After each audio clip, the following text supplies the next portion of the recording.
When we study the kit of a World War II soldier, we look at the issued gear, the rifle, the helmet, the uniform. But history, especially the kind written in letters and diaries, tells a deeper story. It speaks of the items that never showed up on a quartermaster's ledger. The things a soldier carried not because he was told to, but because life in the field, in the mud, the snow, the jungle, taught him he needed to.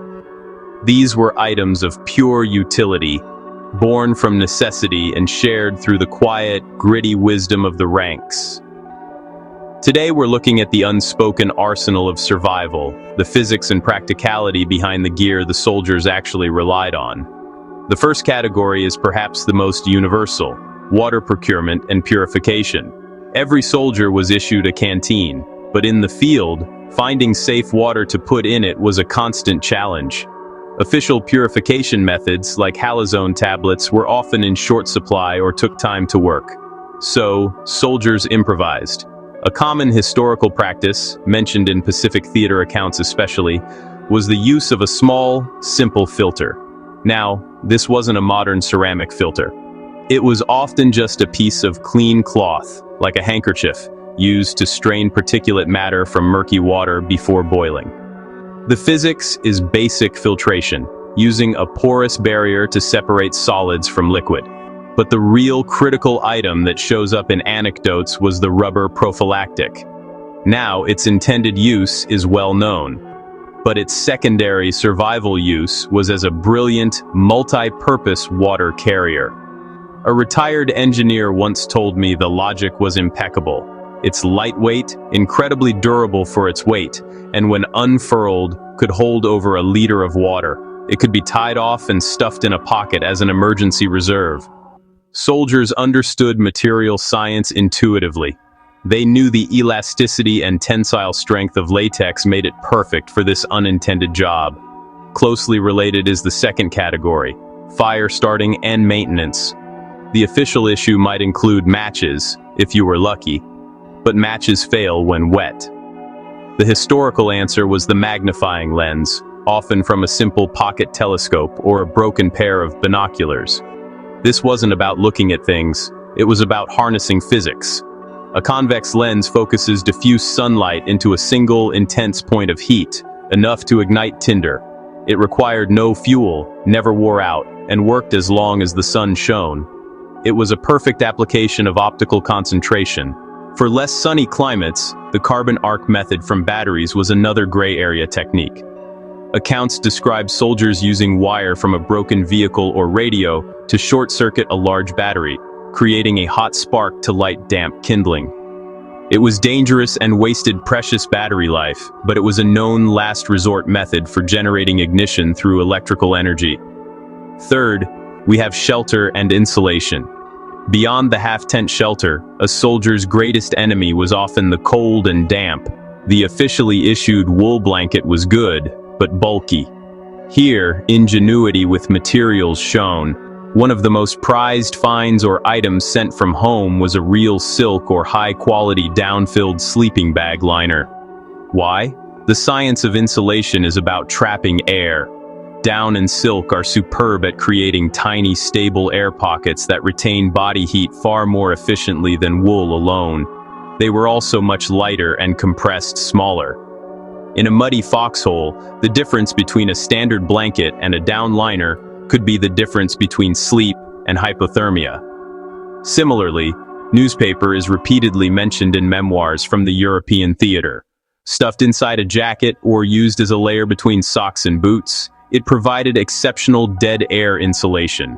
It was disposable, abundant, and its fibrous structure made it an excellent, if temporary, thermal barrier. This leads to the fourth, and often most personal category: foot care and hygiene. Marching is a war of attrition against your own feet. Official foot powder helped, but soldiers developed a whole subculture of foot maintenance. The most critical Unissued item was arguably a second, high-quality pair of socks, often wool, carried in a waterproof bag. Rotating dry socks prevented trench foot, a debilitating condition caused by prolonged wetness. But the real secret weapon was sewing needles and strong thread. This wasn't for mending uniforms alone. Blisters were drained and carefully threaded with a sterilized needle and thread, which was left in place. This allowed the blister to drain continuously while healing, preventing it from refilling. It was battlefield medicine at its most practical, a technique passed from veteran to replacement. The fifth category moves from the body to the environment, navigation and signaling. In the chaos of battle, especially in featureless deserts or dense forests, maintaining direction was critical. While compasses were issued, they were fragile. A truly prized and versatile item was a small personal mirror. Now, its obvious use was for hygiene or a quick shave, but its survival applications were profound. First, for signaling. The principles of optics made it a lifesaver. A mirror could reflect sunlight in a focused beam visible for miles, used to signal aircraft or distant friendly units. The technique, often taught in pilot and aircrew survival, involved aiming the reflection. It was a simple use of angle of incidence equaling angle of reflection, turning a pocket item into a long-range communication device. Furthermore, that same mirror was an essential tool for personal medical care, allowing a soldier to inspect wounds on their own face or neck, or to safely remove debris from their eye. In a prisoner of war scenario, a hidden mirror could be used for covert observation around corners or through cracks, a practice noted in several escape memoirs. It was a tool of perception, extending vision and broadcasting location through the manipulation of light. Sixth is the category of repair and mechanical advantage. A soldier's gear, from weapons to vehicles, was constantly breaking. The official toolkit was often basic. One item that appears repeatedly in anecdotes is the humble piece of wire, specifically baling wire or communications wire. This wasn't just for tying things, it was a universal repair medium. The physics here involves tensile strength and malleability. Wire could be used to secure a broken rifle sling, fashion a makeshift trigger guard, repair a pack frame, or even immobilize a wounded limb in a splint. Its utility was in its material properties, strong under tension, yet flexible enough to be shaped with simple tools. Another uncelebrated hero was the sea ration can opener, the iconic P-38 or P-51. While issued with rations, soldiers hoarded them. Their value went beyond opening cans. They were miniature multi-tools, a tiny screwdriver, a scraper, a marking tool, and even a primitive blade for cutting cord.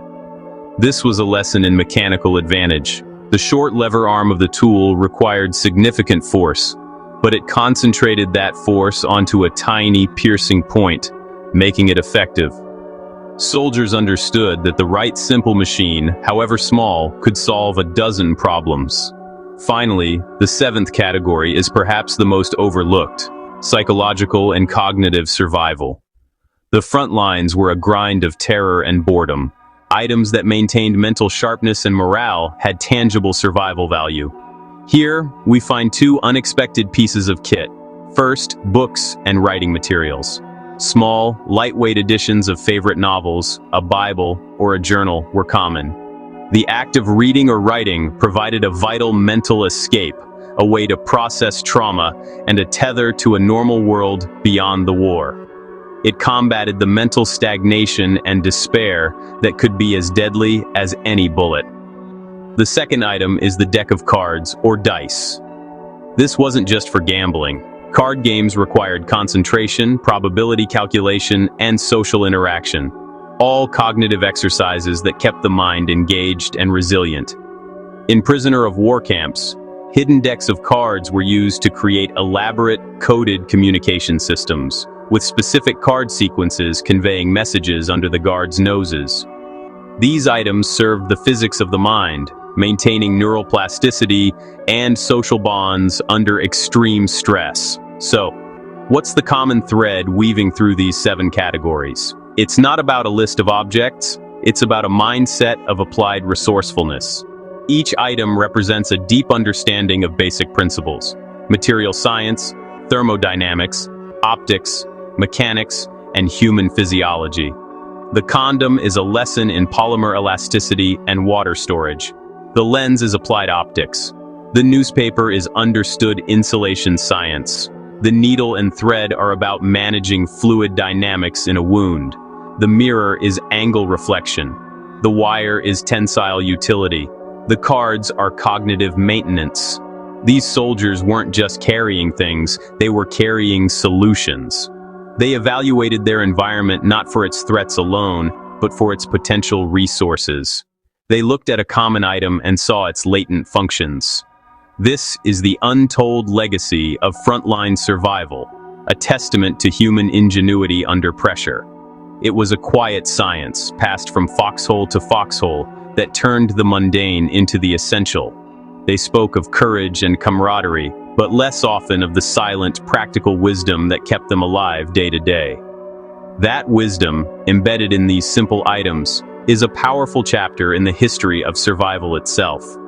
Which of these historical applications of everyday items do you think demonstrates the most ingenious understanding of practical science? Share your perspective in the comments below.